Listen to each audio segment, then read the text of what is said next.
Hey everyone, welcome back to the podcast. I am so happy that you're here. And on today's episode, I actually want to start with a story, okay, personal story. I am raising my children here in Israel, and there's something that I absolutely love about it. And it's that they literally in school, they are learning the Torah, right? Where it happened.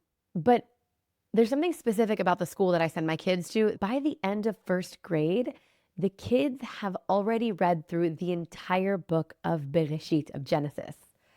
Not just read it, by the way, they actually, from preschool, from pre-K or kindergarten, they're already learning how to read it in the tune. There are little symbols when you read through the Torah called Ta'amei Mikra, and it teaches you the tune that we read every Shabbat in synagogues. And so first graders, imagine their little squeaky cute little high-pitched voices, the boys and the girls, they're learning how to sing the actual passages, the psukim, in this tune, which is awesome. Yeah, like they come home from school and I'm just like, wow, I feel like it's so holy. Anyways, at the end of the year, they do a party, okay? And this is called the Bereshit party, right? Genesis party.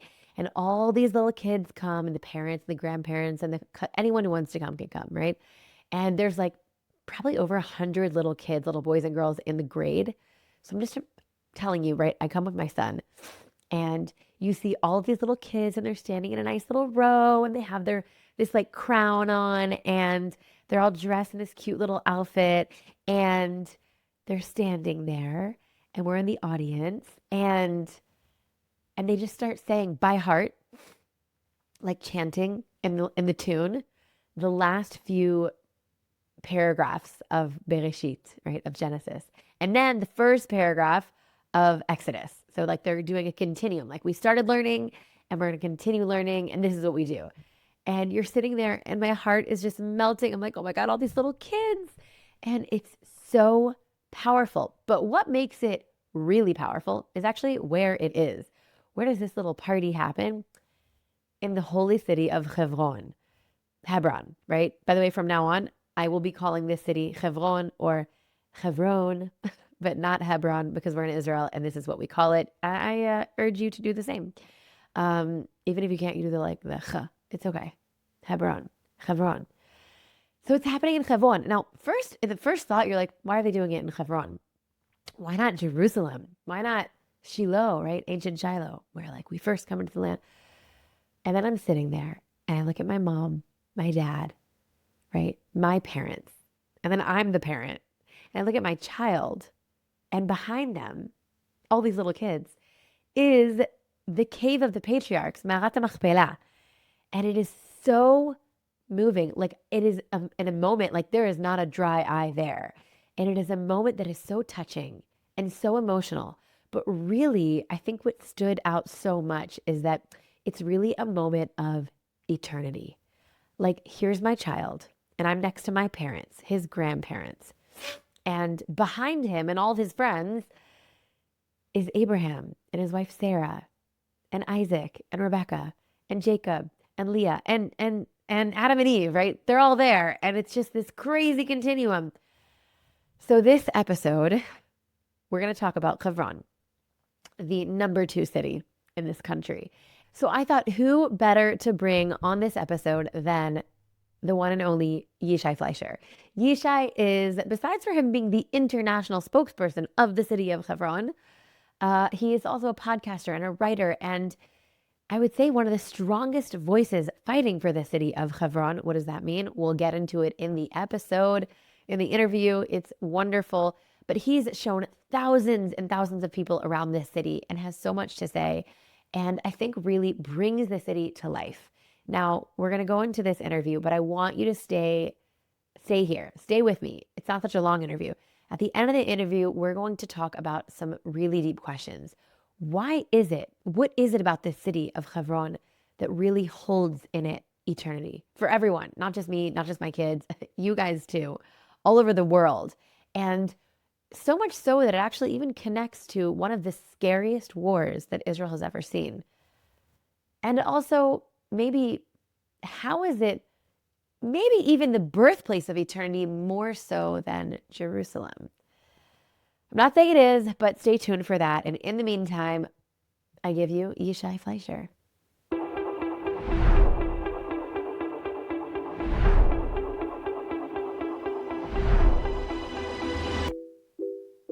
Welcome to Yishai Fleischer.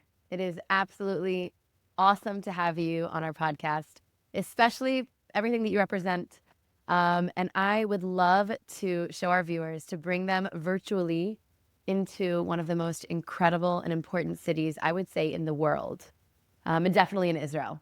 I would say maybe the pearl of Judea and Samaria, the city of Hebron. You have been a global voice for Judea and Samaria, speaking on major news networks, working in the municipalities, even talking to audiences worldwide.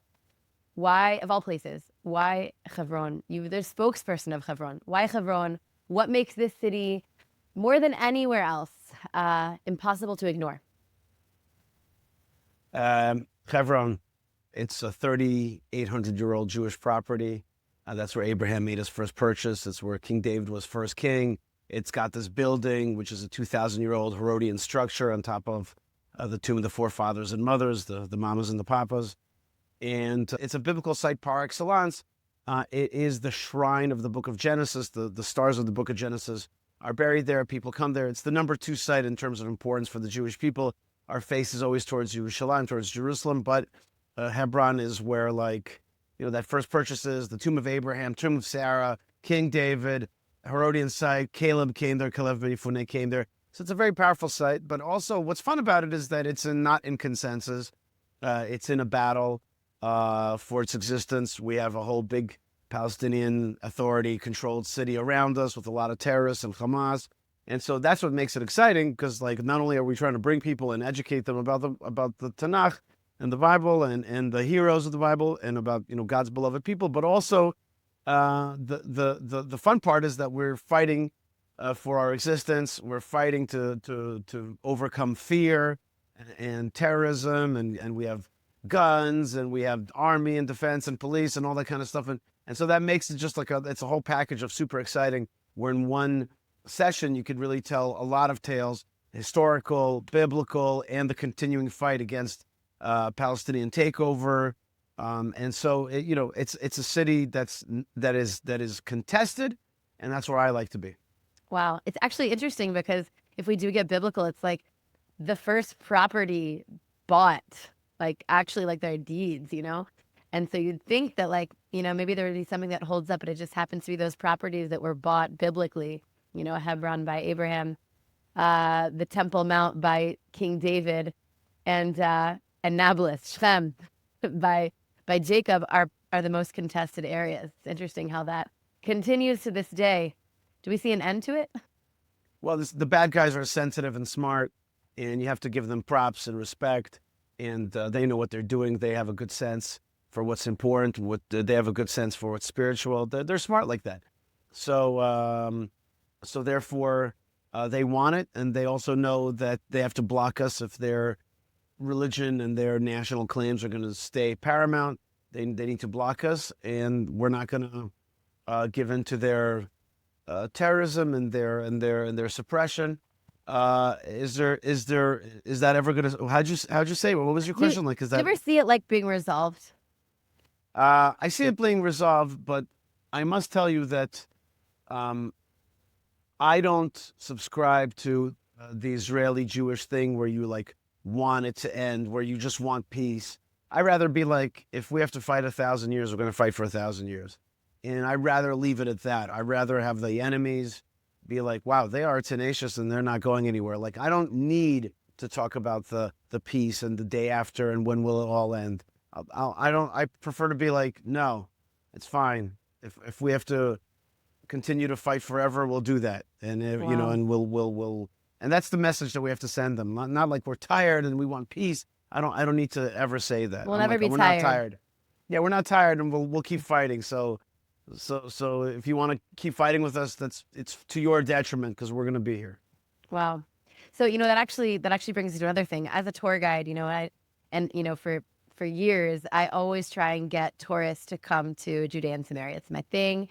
And I always get the question, is it safe? So people often ask, is Hebron safe? What do you tell them? What kind of person, by the way, also chooses not just to visit Hebron, but to live there? Let's talk about the Jewish community that's living there in terms of what it's like now. Relatively, it's safe. It's you can take buses there, and there's bus from the central bus station every hour. The Hebron Fund. We do regular tours every day. Excuse me, once a week we do it from the David Citadel. But like you could show up any day you want to by public transportation or by driving. I drive there most days. It's fine. The roads are new. The roads are patrolled, and we do our best to normalize it. We are in the process of normalization, but it is a militarized city, and there's a lot of army. That army's there to protect us and to allow us to connect and pray and to come there. So today it's better than it ever has been before. Is it perfectly safe? It's probably safer in Florida, if that's what you're I don't asking. know, actually, Um, nowadays. it's probably safer in Florida, but you know what? It's plenty safe. I've been driving for Hebron almost daily for the last 10 years. It's fine. And people are coming there. And when people ask me that question, I'm just like, look, every hour the bus doors open up and all these grandmas show up. Like today, there were tons of grandmas and grandpas from southern Israel, and Wow. that's who's coming there to pray. So it's like, if are you more afraid of than grandma? Grandma's is fine there, and the place is full. That's the bottom line. What I do is I post pictures of tons of people there. That's the bottom line. So I'm like, you want to be all scared about it, then you're going to be way more scared than the average person who does show up. And we have today, there was just thousands of people at the tomb of the patriarchs and matriarchs, the Marat Machpelah. There was tons.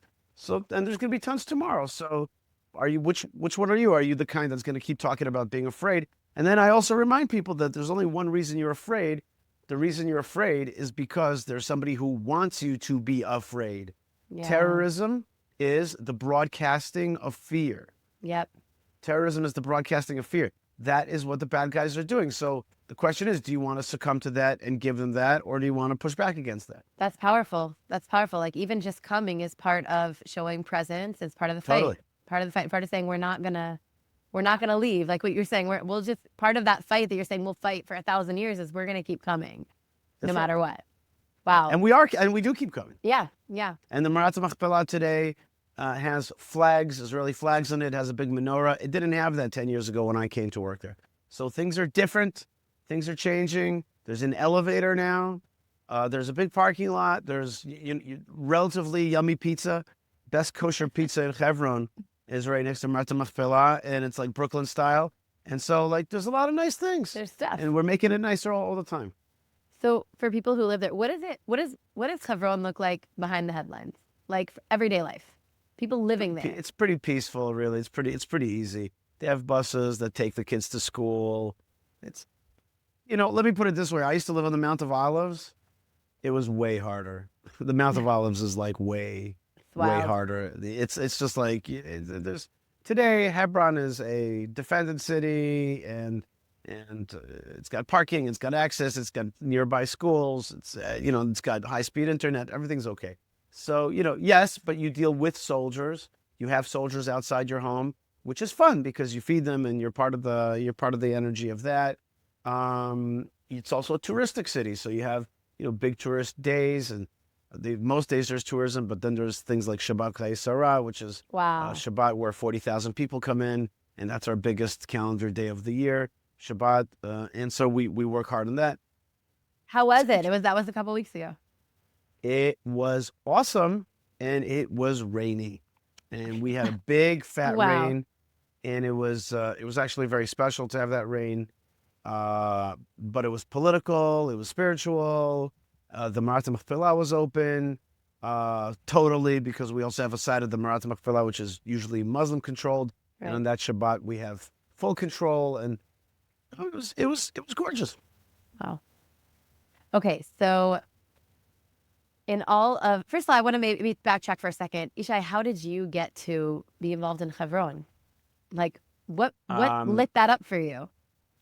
It was a combination of my mama, and she taught me about the awesomeness of Hebron. And then I'm a Tanakh person. I love the text of Scripture. I love it, and so it just touches me to this very day. Every word, every turn of the phrase is just something you can learn from. And then Malka and I got married in Hebron. And, at the Mara? At the Mahamarad Machpelah? at the Marat Machpelah in Wow. 2002 during the Second Intifada. Wow. And so when, and then I was ahead of a radio station, Israel National Radio, Israel National News, and then Voice of Israel.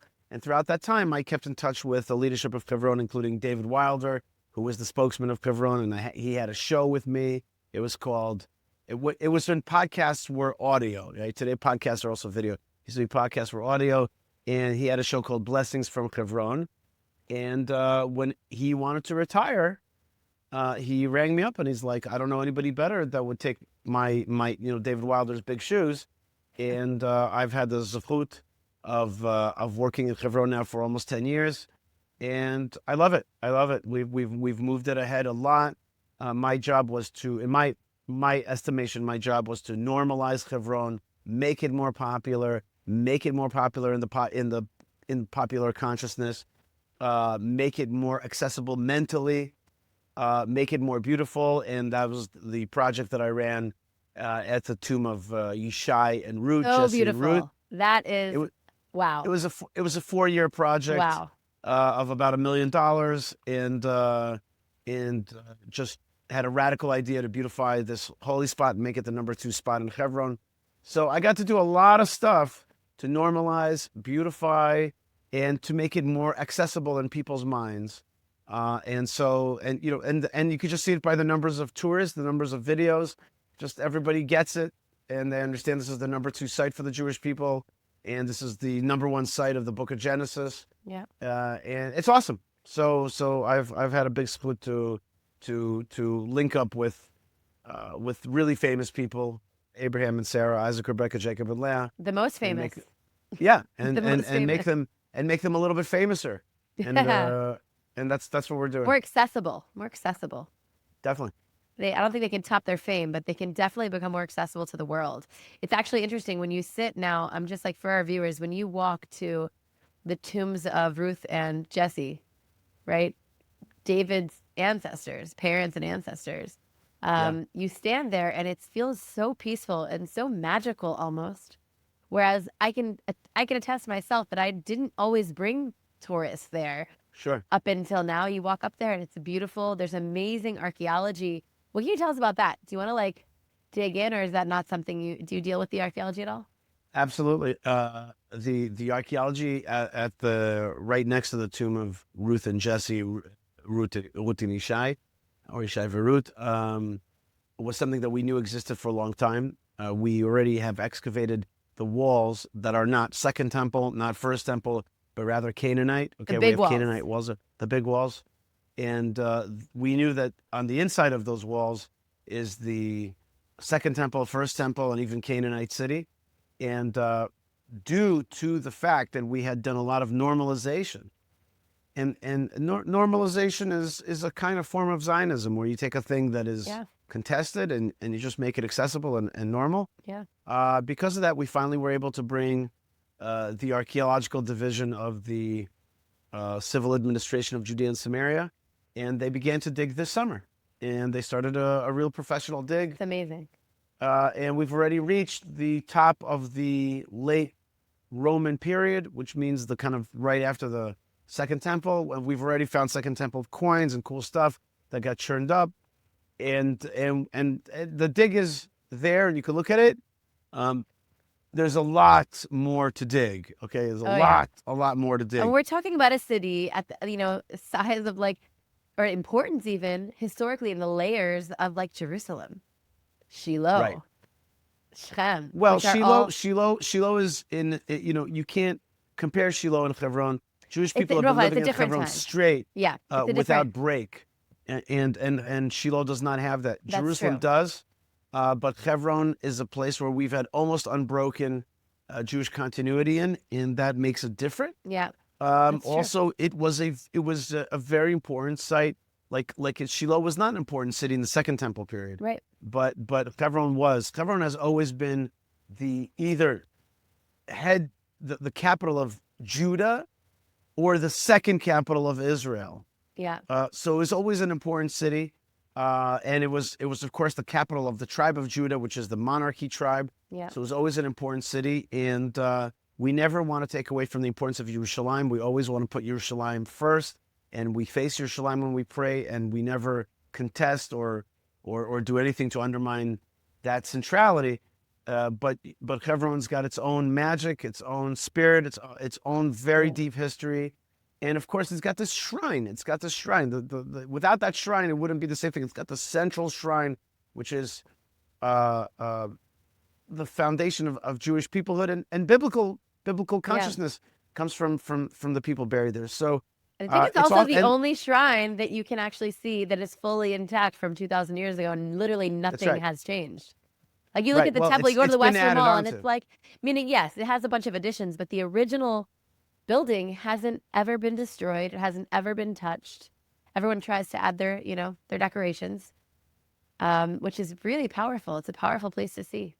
You're totally right. Just to make the point, you have a 2,000-year-old Herodian site, which is, as you said correctly, intact, fully extant. All the other sites that Herod built are ruins. Yep, you're seeing pieces. This is not a ruin. You're going to go in. You're going to walk on a 2,000-year-old floor that is just as strong today as it was when the day was built. It's really amazing thing. It's incredible. It's incredible. People, honestly, when you go to Jerusalem, and so many people, they're not afraid. They don't ask, is it safe to go to the Western Wall? And you go to the Western Wall, and as a tour guide, I have to build it up for them. This is a tiny piece. Most of it isn't even original. What did it look like? When you go to Hebron, it's almost saves you. It's here it is, guys. This is it. It's an iconic site, and the state of Israel has done a pretty poor job of promoting it as an iconic building that represents Israel, and that's been a failure. And one of the reawakenings that we're having is to bring biblical pride, biblical consciousness, and to utilize this asset, this organic asset to do, you want to call it hasbara, you want to talk about PR, you want to talk about marketing, you want to talk about nation branding, state branding. This is an essential archetypal building that this is the architecture of the Jewish people, and we've got to brand it and use it. And if we don't do it, then in 2016 UNESCO came and started trying to brand it as a Palestinian World Heritage Site. It's crazy. So if you don't step into that, right? If you don't jump into that vacuum and say no, this is essential Jewish story, then somebody else is going to take that story. Yeah. So I wanna go into the maybe the people story, right? You've taken, I don't know, you've walked thousands of visitors throughout Hebron, and maybe what's one story of a transformation or a reaction or a moment, something that still stays with you? There's a lot, but maybe right now I remember, the time that I was standing with a Christian tourist, and he was looking at the building, and he goes, "This is really nice, but where's the archaeology?" And it was very funny. And I said to him, I could show you archaeological sites in Hebron that are 700 years old. They're total ruins. You're right. This is a 2,000-year-old building. It's just, it doesn't look like archaeology because it's so nice. Yeah, it's so nice and standing. So that's a funny story. And I have so many stories that happen regularly. People just standing there touring multi-millionaires, and then some lady asking me to take a picture of their family, and I just go, hold on one second, and I take a picture of them and their kids there, and that happens all the time. Yeah. Yesterday, school group came. I love it when young school groups come and receive a Siddur or a Sefer Bereshit, the Book of Genesis. I like that a lot. I actually think that's one of the things I'd like to see develop more. That schools will come in. That is incredible. It happens all the time. That stuff happens. If I would spend my day at I have an office and I have to sometimes hide away or go to other places.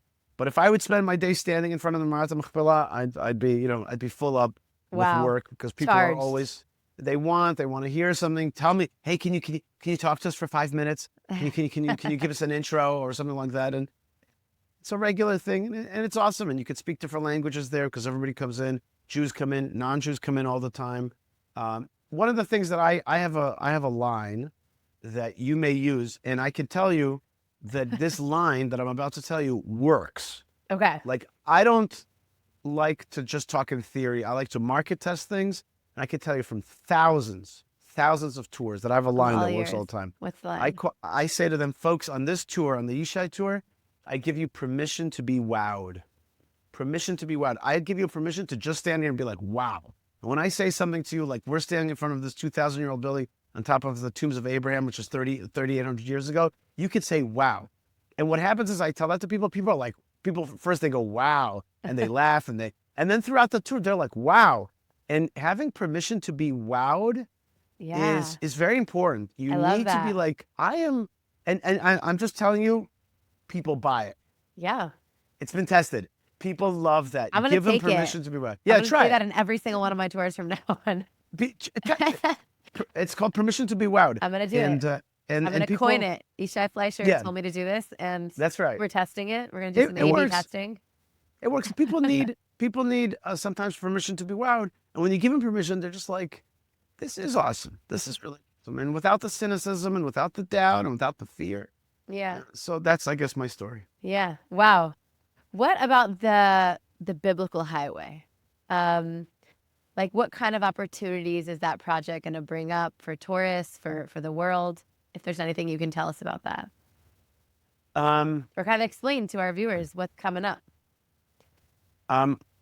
Years ago, the Lord put into my head a teaching mnemonic, a teaching tool. I was noticing that both Abraham, Isaac, and Jacob, the forefathers, they kept walking down a path that was, if south to north, it was Beersheba, Hebron, Bethlehem, Jerusalem, Shalem, Beitel, and Shechem. Shiloh was not in that count yet.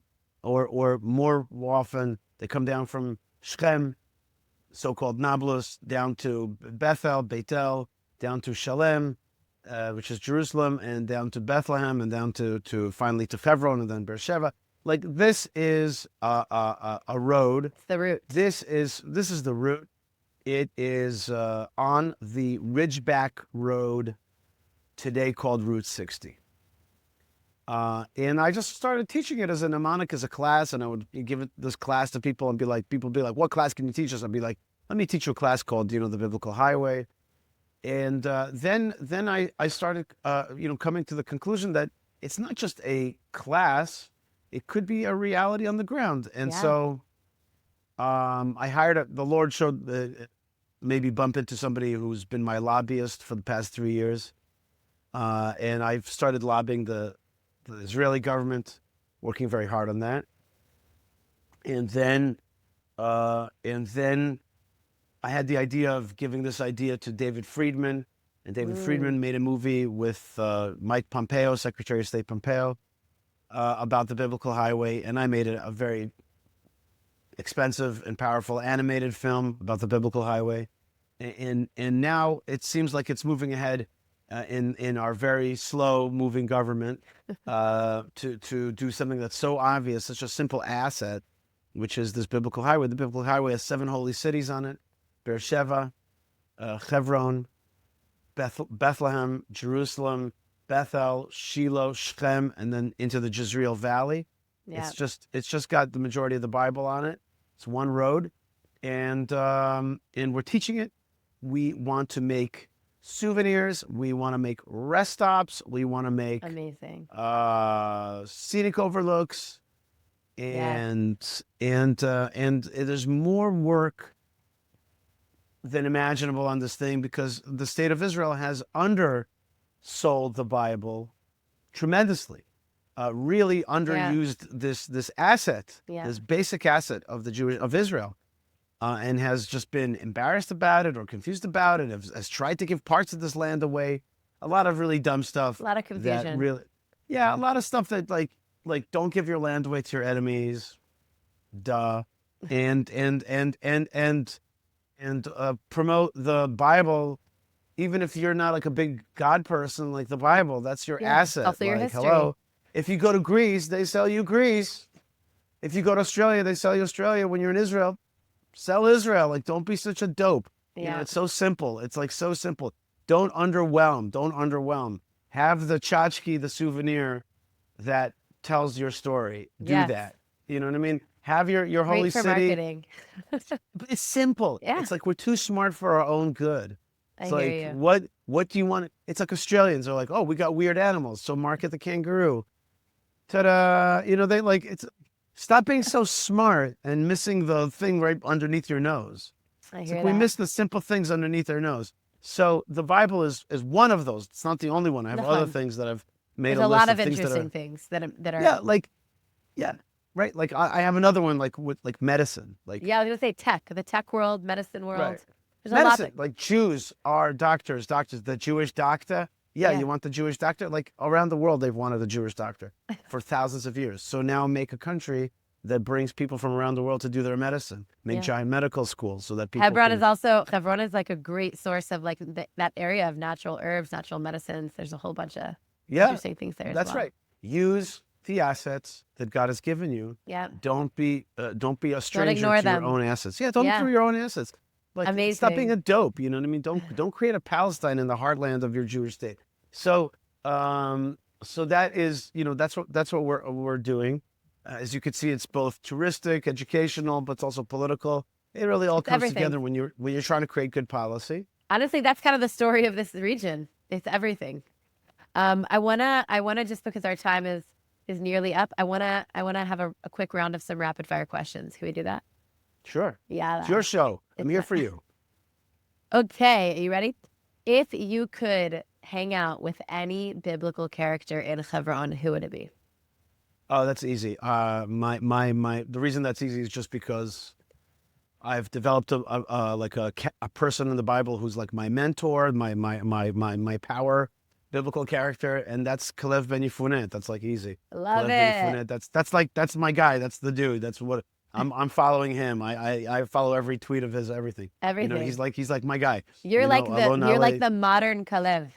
If I could be, then that's You're what I would be. stepping out and you are saying good about our land. You're saying truth about our land. Let's not overstate it. Let me just say that if I have a mentor in the Bible It's that I him. try to follow, it's Kalev Ben Yefuneh. Yeah, So I try to be that. That's part of the thing about Bezrat Hebron. Hashem. That's part of like the advocacy work or whatever you want to call it. So Kalev Ben Yefuneh, and he is the predecessor of King David.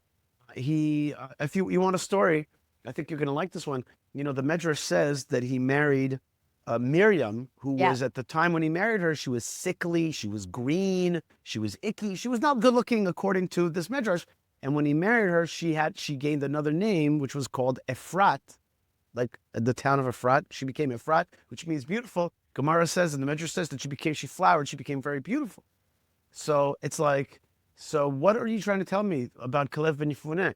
Oh, this is a man who can see past what other people see right there and then. Wow. He sees that about the land of Israel. He sees this about Miriam, just like So Miriam. beautiful. He sees her as she's ugly, but he sees the potential of her being beautiful. So too, he sees in the land of Israel, they see Wow. giants and things that are scary. He sees beauty. He's fearless, and he's able to bring that beauty out.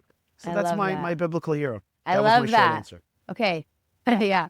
Describe Hebron in 3 words. You cannot use more than 3 words. I can use one. 1 word. One word. Let's do it. Can you guess? Can you guess my one word? I got one word. It's tricky. I promise you, it's tricky. But when you hear it, you're gonna laugh. Root? I got one word. Huh? Root? I had a journalist like a few Fleischer. I said to him, all you have to do is remember one word. My whole Yeah. interview with you, No. one word. I said to him, the one word is organic. There's nothing more organic. I would have never guessed that, by the way. Yeah, I did see roots, though. That's like an organic It's part related. of the tree. It's like, totally you know? related. I It's feel like totally we're related. vibing, Yishai.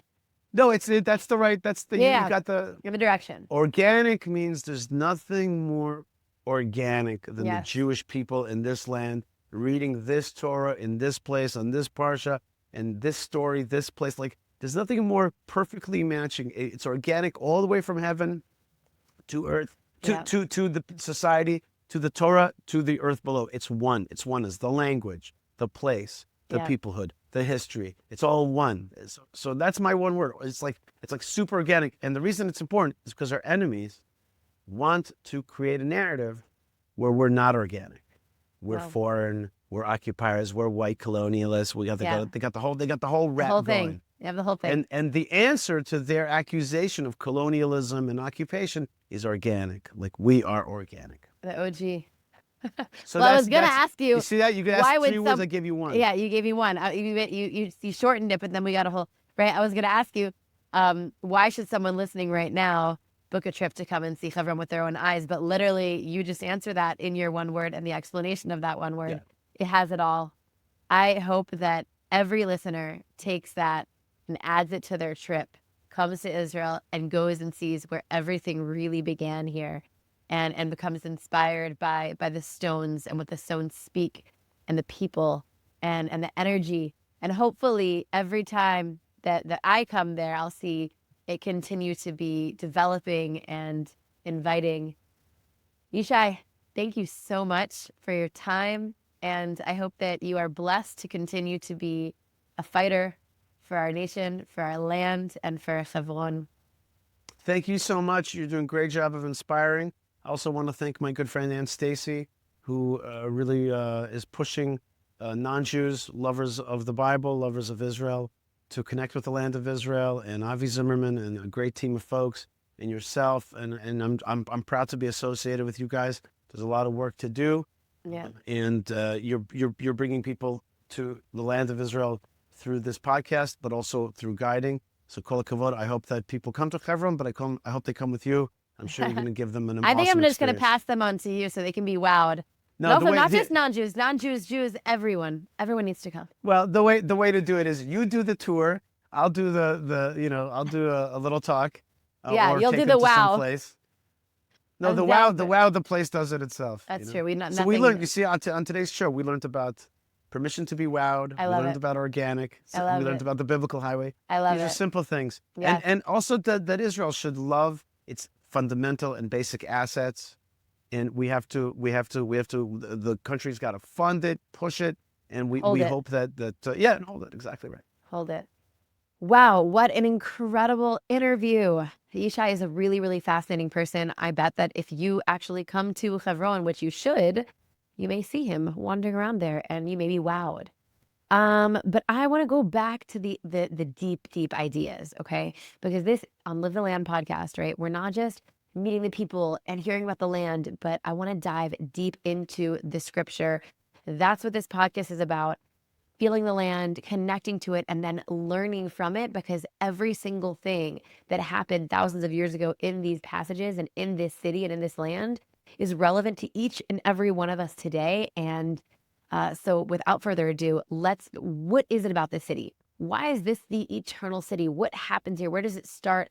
How is it relevant today? What war was I talking about? One of the scariest wars in Israel, and how is that connected? Let's dive in. And the story of Hebron, well, really, it starts before this story, right? This literally is the beginning of everything. But specifically, the cave of the patriarchs, right? Ma'arat HaMachpelah, from now on, I'll call it that, is really the center of it all. When we talk about tourism, people coming to Hebron, they're really coming to Ma'arat HaMachpelah. If you don't have time to do anything there, you're definitely going to visit the mamas and the papas, as Yishai likes to call them.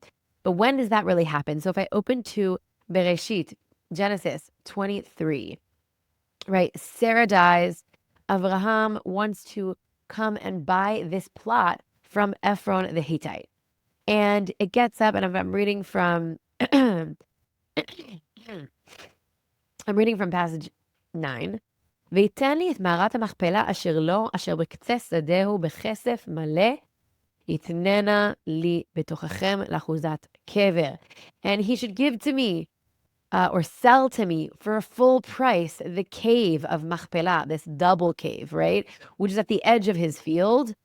He should give it to me for a burial site. Great. And then Ephron gets up and he's like, no, Abraham. I'm giving this to you for free. Abraham was a great, like a famous guy, right? And he's like, I know you're holy. You are one of God's people. You can have this for free. It's a cave. I have lots of caves. The whole city, the whole area is burial caves. And Abraham was like, no. I want to buy it full price. And that's what happens. This is literally the first real estate transaction in Israel. Why though? Why doesn't he just take it for free? Like, what's the deal? I would take it for free. I'm also not Abraham. So that makes sense. No, but seriously, why not? And I think it's very specific. Abraham isn't just like picking a random place to bury his wife. He knows that he is the forerunner, the forefather, the patriarch that is going to start all of it. And he knows that he's not just picking a random spot. He's intentionally picking. And not only that, he's buying it, because when we really want to connect to something, we really want to feel connected, we have to actually work for it. We have to actually buy it. We have to invest in it. And this is what he's doing. A lot of interesting commentaries that Abraham knew, because he was a prophet, right? That this would be contested land and he wanted to buy it at full price, so that this was always going to be for his offspring, and specifically through the line of Isaac and Jacob. But even without that, if you really love something, you want to be connected, you have to invest in it. And that's something that's relevant to all of us. There is no free thing that you're really connected to. By the way, it could be monetary investment, but if we take this to like life, also relationships, things that we have, things that are important to us, we invest in them. He knows, right? He knows that he's going to be intrinsically connected to the land, and that is going to literally flow through the blood to his offspring for generations. That connection that he's starting here with the land, with buying it, is going to go forever. And so if we jump ahead, which is what we're going to do, we're going to jump to Numbers, Bamidbar. We have a very, very tragic story of the spies, right? The spies, right? Fast forward, the generations after Abraham are going down into Egypt, and the nation's going to get stuck there. And then they're finally going to leave Egypt. They're born, they receive the Torah, and now they are about to enter the promised land, the land that God literally promises to Abraham. This is all going to be yours. It's going to be your children's. And they send the spies in Bamidbar Yud Gimel, Numbers 13. And it says in 22, Ve'alu b'negev evo ad Hebron. They go up through the south, right, from Egypt, right? And they go to Hebron. And in Hebron, they find all these giants. It's a whole deal. And each of these people, right, these spies, these are the leaders of the nation. These are the heads of the tribes. And we know that their advice or their outcome, really what they say about the land, is really, really negative. And because of that failure to trust in Hashem, to trust that going into the land, that God will provide, that God said this is the promised land, we're going to go in, we're going to conquer it, it's going to be fine. They're not able to see beyond what their eyes see, and they fail. And for that, they're going to wander for 40 years. But there are two that don't fail, and that is Joshua, Yoshua, and Caleb. There's an interesting thing. I want to actually talk about Caleb, which is the guy that Yishai decided he would want to bring to Hebron. What is it that allows him to be protected from the perspective of the other spies? And I think it's Hebron.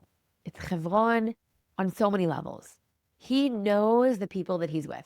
The people that he's with, they're very holy people, but they're so holy. They're seeing with eyes from Chutz La'aretz, from outside the land. And outside the land in the desert, they have a straight plug to God. They have prophecy all the time. There are all these yeshivas that they're learning in, right? Houses of learning from Moshe, from Moses himself. And they have food from God, and their clothes don't wear, and they're living this miraculous lifestyle. And they go into the land, they see this is going to be really hard. This land is going to be really hard. We have to fight people. We're going to have to do agriculture. We're going to have to fend for ourselves. And they fail at that. The commentaries actually say that Caleb didn't just go to Hebron, but he went specifically to pray on the graves of Abraham, Isaac, Jacob, Sarah, Rebecca, and Leah. Why? I think he understood the pull of comfort, of leaving the comfort zone of the desert. I know that you're thinking like comfort desert. Yeah, it was a miraculous existence. It was like a womb. The people in the desert were in a womb of God. They didn't have to do anything. They literally had a protectant fire pillar and smoke behind them. Amazing stuff. He knew that change would be really hard. He knew that there were giants in the land, that there were Canaanites, that it wasn't going to be easy. And the way that he protected himself was going to the graves of our forefathers to connect to that original deep connection to the land. Because existence in the desert isn't really existence. It's a womb. You have to be born. You have to come into reality with your physical body. You have to do stuff. You have to create. And that's really scary. And he pulls from Abraham and Isaac and Jacob that connection to the land. And that's what protects him. Fast forward, the king of Israel. There are a lot of really good kings. But if we fast forward in the book and we open up to Samuel 2 chapter 5, right? King David, the king. Now, yes, Saul, with all due respect, Saul is an amazing king, but David is going to be the first king that is literally anointed by the entirety of the people. If we get into the actual passages, right? Passage 3, passage 1. Vayavo kol shiftei Yisrael el David Chevrona. And all of the nations, all of the tribes of Israel come to David to Hebron. He is sitting in Hebron. Why? Because he's a Judahite. He is from the tribe of Judah. Hebron is the ultimate city. It's the big city of Judah. And he's reigning from there. They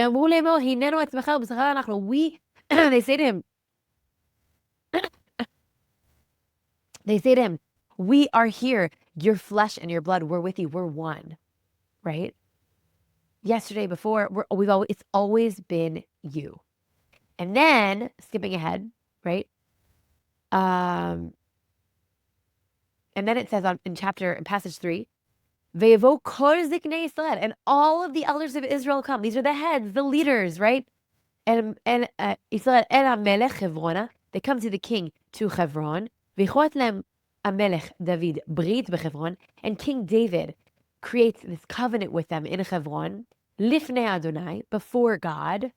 V'mashchu et David lamelech al Yisrael, and they anoint him as king. There's this huge procession. They're coming down to Hebron. Can you imagine? In the background, there's like the cave of the patriarchs. They're watching this. Finally, after years and years and years in exiles, they're back, and the king that will unite everyone is starting where? In the city of Hebron. Now, right after that, where does it go? It says he was reigning in Hebron for 7 years and 6 months, and he goes to Jerusalem. In the 8th year, from Hebron, he goes to Jerusalem. Now, I want to just pull some Jewish mysticism here for just a quick second. I can't help it. I delve in that world a little bit. But in the idea of mysticism, the number 7 is a really big one. So we have 7 days of the week. In fact, God creates the world, right, in 7 days. The first 6 days are reality. In fact, 6 represents this world, this realm, the physical realm, right? You have all the different directions, front, back, right, left, up, down, 6 sides of the world, right? And then you have 7, the Shabbat, the Sabbath, where everything is resting, where it's this fusing point. That's the center of the 6, right? What is 8? 8 is eternity. In fact, it's not happenstance that the sign for eternity is actually the number 8 on its side, right? It's eternity. In that 8th year, David says, we have to leave Hebron. Hebron is the building blocks, right? The first 7 years of really uniting the people as a nation, all of the people. And on the 8th year, from this city of Hebron, they're going to march to Jerusalem, and they're going to create the united capital. It's born. That birth canal is Hebron. The first patriarchs, right? The first buying, the first real estate that starts there and moves us to Jerusalem. Hebron essentially is the gateway to Jerusalem. Now I have to go back to that question that I asked about the scariest war. So probably the scariest war, and honestly, it's really hard to tell because wars are scary. 1967. 1967, the people of Israel were sure that they were going to be annihilated. They were making 30,000 body bags because you have suddenly this 7-front war of these huge armies that are we are going to wipe you into the sea. And not only did we not lose, but the state of Israel triples its size, right? Jerusalem is reunited. Judea and Samaria are liberated from Jordan. The Golan Heights, the Sinai Peninsula. But on the 3rd day, a crazy story happens that is so relevant to everything that we've been saying up until now, okay? The Jerusalem battalion are down in Gush Etzion, which is right south of Jerusalem. They're having this battle and they're winning. And just as they're winning, the head chief rabbi of the army of that time, his name is Rabbi Shlomo Goren Zatzal, he says to his driver, we got to go. We got to go south. We have to keep driving. We got to go to Hebron. This is our chance. His driver looks at him and he's like, are you serious? Literally, we don't even have the army with us. The special forces are behind us. All of the battalions behind us. What do you mean just me and you drive down to Hebron? It's dangerous. Hebron is one of the most dangerous cities. Like the massacres of the 20s are these crazy terrorists of Hebron. What are you talking about? He says, we have to go. And they go and they start driving. They're driving before the army. They're driving and they're driving and they're driving. And he is ready. He's got his shofar, right? His ram's horn. He's going to blow it. He's ready. The driver is like, they don't know what they're going to drive into. This literally is one of the most dangerous cities. And they finally get into the ancient city of Hebron. And they are blown away. They're absolutely shocked. Why? Because the city is covered in white flags of surrender. All of the houses, the windows, the car, of the streets, there's not a soul in the streets. The Arabs were so afraid because of what happened the first 2 days of the war that they just surrendered. They thought this was going to be a bloody battle. They're driving through the city, and Rabbi Goren is just like, we have to get to the Marat Machpelah. He has his pistol drawn, and he's ready. But they don't know how to get there. And the driver's trying to go, and he's like, I've never been here. We've never been. He says, the rabbi says, I know how to get there. I've been there. I was here with my wife before we got married. We were engaged. We came to visit the patriarchs, and they're trying to figure out. They can't figure it out. So they say, you know what? We got to just, let's ask someone. Knock on a door. He's like, what do you mean knock on a door? So he sees right where they're stopped. There's this little peephole. There's some, Arab kid there. They knock and say, where's the Marat Machpelah? He speaks in Arabic to him. And he says, oh, it's over there. They didn't really understand what he's saying. They say, come get in our car. They pull him in the car. This Arab kid must have been very, very afraid. But they take him maybe 100 yards. And they let him out. He dashes for his house. And they finally see the cave. A building that's been standing there for 2,000 years untouched. And Rabbi Goren gets out. And he starts walking up the steps. And he counts 1, 2, 3, 4, 5, 6, 7, and he stops. And then he runs up 8, 9, 10. He runs up, he blasts it. They literally have to shoot open the door. They raise the Israeli flags. He blows the shofar. Finally, the army comes behind them, and they sing, and they dance, and they pray. And after 700 years of Jewish people not being able to visit our great-grandparents, the ones that bought this place in our name, we are back. We're back. And I think that's exactly it. There's this soul journey of eternity, of coming back to where we begin, of connecting to that womb-like space, right? To that beginning space, to that first, the primal space of the connection to this land. And that is our forefathers. And everything that happens to us today, everything is somehow deeply intertwined to what we call in Hebrew, zchut avot, the merit of our fathers. Our goal in this world is to walk in their way of justice and morality and godliness, to create a world that is connected, a world that is filled with chesed, like Abraham, right? Which is loving kindness. And even in the midst of war, it burns in the hearts of our commanders and the chief rabbis of the army that we have to go back to where we came from. And ever since then, it is a place that is open to all. And I implore you to come to this incredible, incredible city. Come walk around, see where David raised his children, where he himself maybe was raised, right? See the walls of Hebron. And you know what? Actually, I have one more thing that I want to add, but something that I think is really, maybe we can learn from it.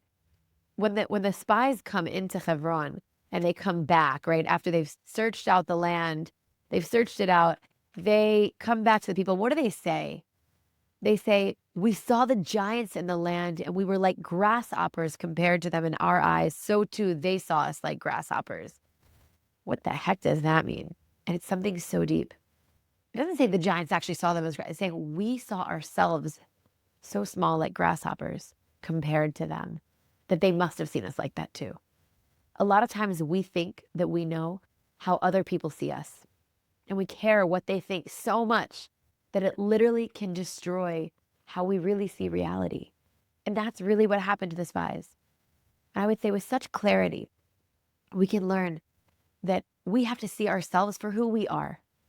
We are the people who are following these scriptures, right? And this is not just Jews, this is Jews and Christians alike. Anyone who comes down to these deep, right, these deep, deep passages, we are the people that are continuing this. And people can say anything they want about Israel, about Hebron specifically, but we know who we are, and we can't let what we think they think about us define it. So come to Hebron. I hope this opened up your taste buds for that ancient city. There's really incredible archaeology happening there, a lot of development, just like Yishai talked about. And I will say that if you want to come to Hebron, then you should definitely check out the Judea and Samaria experience. The Judea and Samaria experience, that is where you can, right? www.judeaandsamariaexperience.com.